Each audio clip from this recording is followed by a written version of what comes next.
Hello everyone, this problem is from GATE 2020 Electrical Engineering.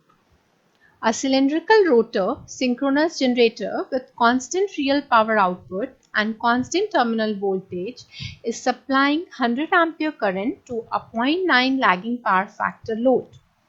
An ideal reactor is now connected in parallel with the load, as a result of which the total lagging reactive power requirement of the load is twice the previous value, while the real power remains unchanged. The armature current is now dash amperes. One can refer to the NPTEL course video that is mentioned here for further details of the topic. The useful data for solving this problem is the expression for the real power, which is given as V1 I1 cos phi 1, right? Now let us see how we'll be solving this problem. Here the given values are current of, say, let the current be I1, that is 100 ampere.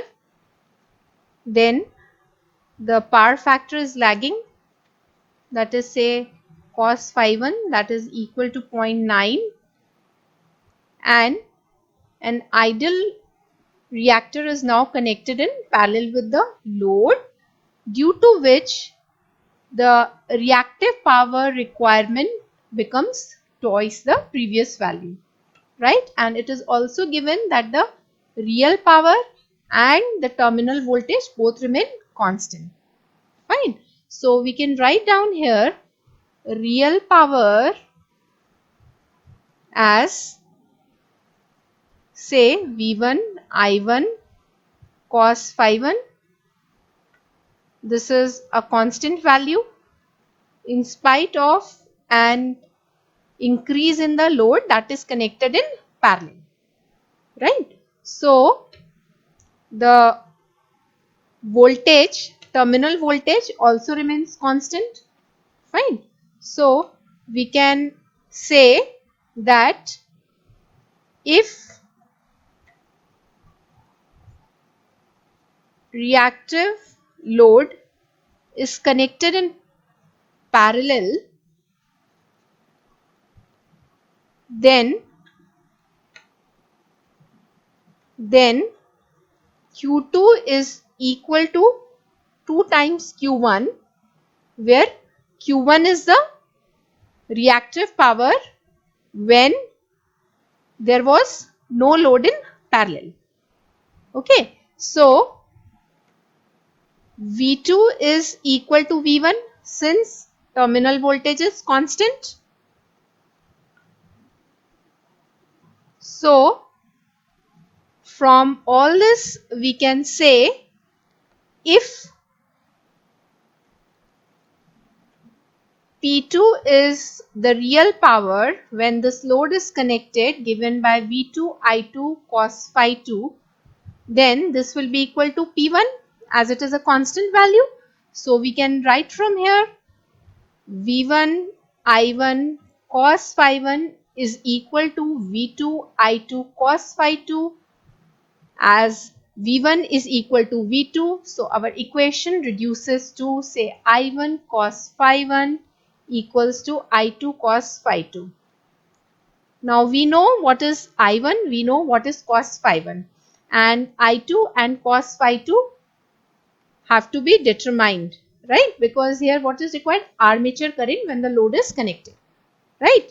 So we know that if we draw a power angle curve, right? Why? Because see here, this Q2 is equal to, say, let this be equation 1. Q2 is equal to 2Q1 and P2 is equal to P1. Let this be equation number 2. Fine. So can we write down 1 divided by 2 as, say, Q2 by P2 is equal to tan phi 2. Can we write down? Yes. If we see the power triangle here with P, Q and S. This is active power, reactive power, apparent power. Then tan phi is given as Q by P, right? So we have established this from our equations as well as this power triangle. So this can be written as, again, we can write down Q1 by P1 is equal to tan phi 1. Okay. So what is now Q2? What is now Q2? Again, Q2 is equal to 2 times P1. You can write down from 3. Q2 by P2 is equal to tan phi 2, and or tan phi 2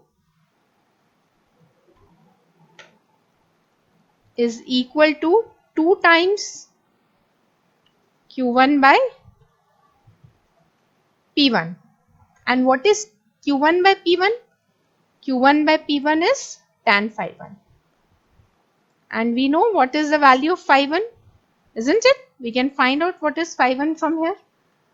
Phi 1 will be cos inverse of 0.9, right? So this is 2 times tan of cos inverse 0.9.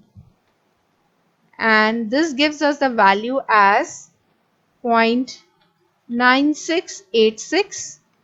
So tan phi 2 is obtained as 0.9686. So cos phi 2 can be calculated and it comes out to be 0.718, right? So now from 2, say we have to find out what? I2. Okay, so we can find out now I1 cos phi 1 is equal to I2 cos phi 2. Therefore I1 is 100, cos phi 1 is 0.9. This is equal to I2 into 0.718, which gives us the value of I2 as 125.34 amperes, right? So the armature current is now 125.34 amperes. Thank you.